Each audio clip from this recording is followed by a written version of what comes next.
जय श्री कृष्ण। आप सभी को सादर प्रणाम। कैसे हैं आप सब? आशा है कि आप सब अच्छे से होंगे। मैं डॉक्टर गणेश शुक्ल वैदिक आज फिर से आप लोगों के समक्ष एक नए वीडियो के साथ उपस्थित हुआ हूँ। आइए जानते हैं, आज चर्चा करते हैं 4 पुरुषार्थ के विषय में। तो 4 पुरुषार्थ कौन से हैं और इसकी क्या आवश्यकता है मानव जीवन में। तो यह जान लें कि हमारे अपने धर्म में 4 पुरुषार्थ बताए गए हैं।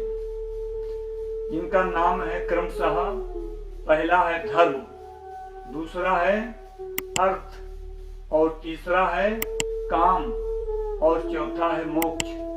तो ये 4 पुरुषार्थ हैं, अपने धर्म में कहे गए हैं। इन्हीं के अनुसार मानव को धर्म का आचरण करना चाहिए।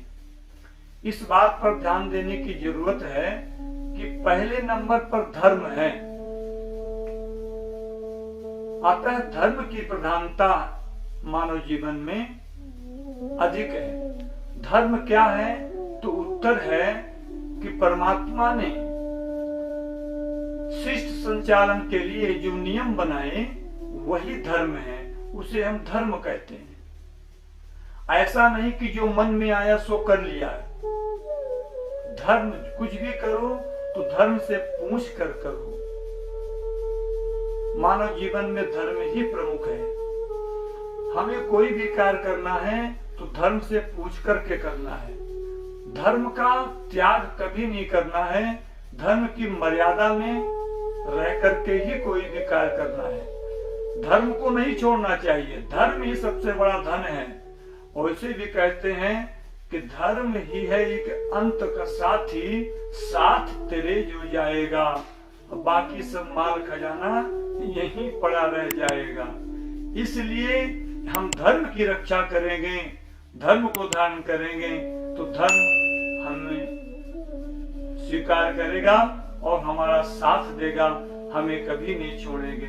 संसार के सारे संबंधी हमारा साथ छोड़ देते हैं, लेकिन धर्म कभी हमें नहीं छोड़ता है। सभी छोड़ देते हैं, सभी भाग जाते हैं। इतना ही नहीं, मृत्यु के बाद हमारा शरीर भी हमारा साथ छोड़ देता है। धन से शायद कुछ सुख मिल जाए, लेकिन वो सच्चा सुख नहीं है, वह भ्रम मात्र है। यहाँ लोगों के पास अपार धन होता है। यदि धन से सुख मिलता तो लोग संसार के सारे सुख खरीद करके अपने घर में रख लेते, अपने अकाउंट में जमा करा लेते, और संसार का कोई भी व्यक्ति कभी दुखी नहीं होता। दुखी इसीलिए है क्योंकि वह धन के लिए, संपदा के लिए धर्म तक का त्याग कर देता है। शास्त्र कहता है कि इस धर्म का उत्तराधिकारी ही अपनी संतान को बनाओ। अधर्म से कमाए हुए धन का उत्तराधिकारी मत बनाओ। यदि हम संस्कार का उत्तराधिकारी बनाएंगे, धर्म का उत्तराधिकारी बनाएंगे, तो हमारी आने वाली पीढ़ी भी आनंद में रहेगी, सुखी रहेगी।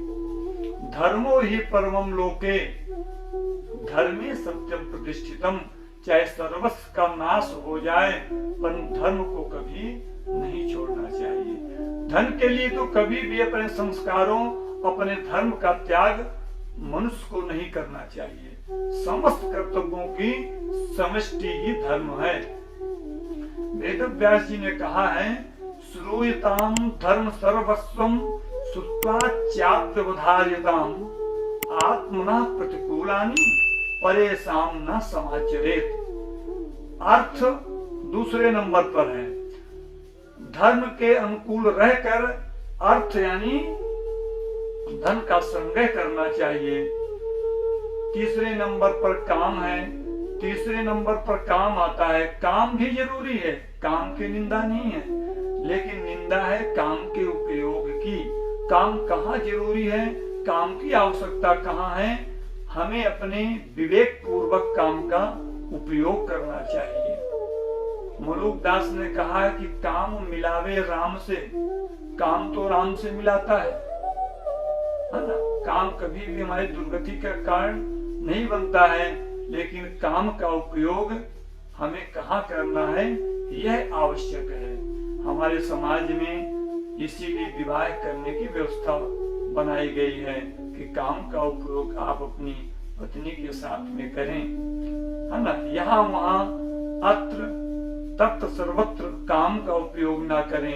यदि हम ऐसा करेंगे तो वही काम हमारी दुर्गति का कारण बनता है। और चौथे नंबर पर आता है मोक्ष। अंतिम में मोक्ष है। जीवन का यही लक्ष्य है कि सत्कर्म करते हुए भगवान की भक्ति करते हुए परम मोक्ष को प्राप्त करना।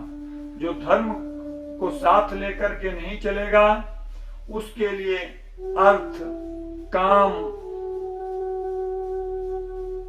और अंत में मोक्ष भी उसे प्राप्त नहीं होगा। यह सब उसके लिए विनाशकारी व आत्मघाती सिद्ध होंगे।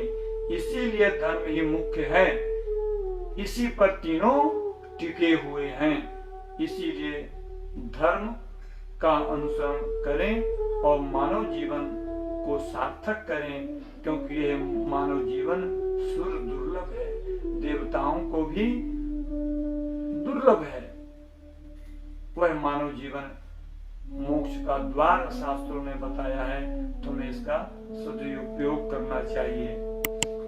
यदि हमारा वीडियो आपको अच्छा लगे तो इसे लाइक करें, चैनल को सब्सक्राइब करें। हम पुनः फिर आपके समक्ष उपस्थित होंगे। जब तक के लिए आप सभी को जय श्री कृष्ण।